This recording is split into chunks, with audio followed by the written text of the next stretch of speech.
Hi everyone, আসসালামু আলাইকুম। প্রতিদিনের মতো নিয়ে আসলাম আরও একটি নতুন ভিডিও।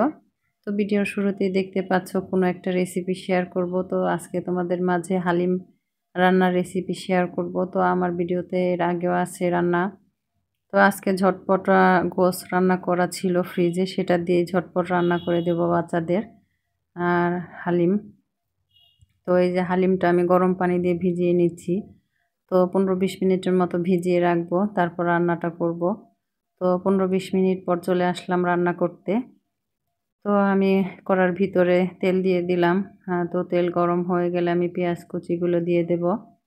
তো এই তো পেঁয়াজগুলো আমি এভাবেই বেশি কাটি, তো এইভাবে শর্টকাট হয় আমার কাছে। তো শর্টকাটভাবে আমি কাজ করার চেষ্টা করি। তো এভাবে কুচি করে নিয়েছি। তো পেঁয়াজটা আমি এখন বাদামি কালার করে নেব। তো কিছুটা আমি উঠিয়ে রাখবো বেরেস্তা করে, আর কিছুটা দিয়ে রান্না করব। তো ফ্রিজে গরুর গোশ রান্না করা ছিল, আমি সেটা দিয়ে আজকে হালিমটা রান্না করব। তো ঝটপট হয়ে যাবে। তো এক্সট্রা আমার গোশ রান্না করা লাগবে না। তো পেঁয়াজটা বাদামি কালার হয়ে গেছে, এখন আমি কিছুটা উঠিয়ে রাখবো বেরেস্তা, আর কিছুটা দিয়ে রান্না করব। তো এই তো আমি এখন ফ্রিজে থাকা গোশটা দিয়ে দেব। তো আমার গোশটা ভিজিয়ে রেখেছিলাম, তো ওরকম করে এখনও হয়নি বরফটা। তো আস্তে আস্তে আমি এটাকে ছুটিয়ে নেব।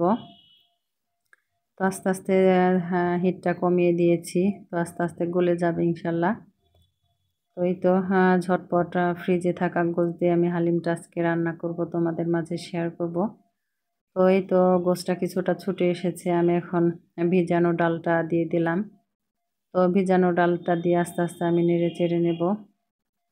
তো মশলাটাও আমি এখন অ্যাড করে দিচ্ছি, যেহেতু আমার গোশটা শক্তই ছিল, তো এখানে আমি মশলাটা দেইনি। তো আমার গোশে কিন্তু আগে থেকে রান্না করা মশলাটাও ছিল, এর জন্য আমি এক্সট্রা কোনো মশলার ব্যবহার করিনি। তো আর প্যাকেটের মশলা দিয়ে যেহেতু হালিমটা রান্না করব, তো এখানে তেমন কোনো মশলা অ্যাড করতে হয় না। এই মশলাটার প্যাকেটে সব মশলা থাকে, তো এটা দিয়ে হয়ে যায় রান্না। তো এই তো আমার গোশগুলো আস্তে আস্তে ছুটে যাচ্ছে। তো এই তো বাচ্চারা বললো হালিম খাবে, এর জন্য ফ্রিজে থাকা রান্না করা গোশ দিয়ে আজকে রান্না করে দিচ্ছি। তো এই তো আস্তে আস্তে রান্না করি। তো এই দেখো প্রায় হয়ে এসেছে রান্নাটা, হালিম রান্নাটা। তো হালিমের বেটাটা ঘন হয়ে এসেছে। তো এখানে আস্তে আস্তে জাল দিয়ে রান্নাটা করতে হবে, না হলে নিচে লেগে যাবে। তো আমি চুলার আঁচটা কমিয়ে দিয়েছি, আস্তে আস্তে রান্না করছি। তো এই তো কিছুক্ষণ এভাবে আস্তে আস্তে রান্না করে নেব। তো আস্তে আস্তে রান্না করি।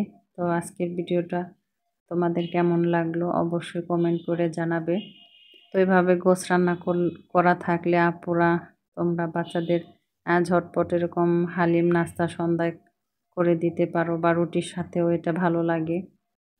তো এই তো আজকের মতো ভিডিওটা এখানেই শেষ করব, আর লং করব না।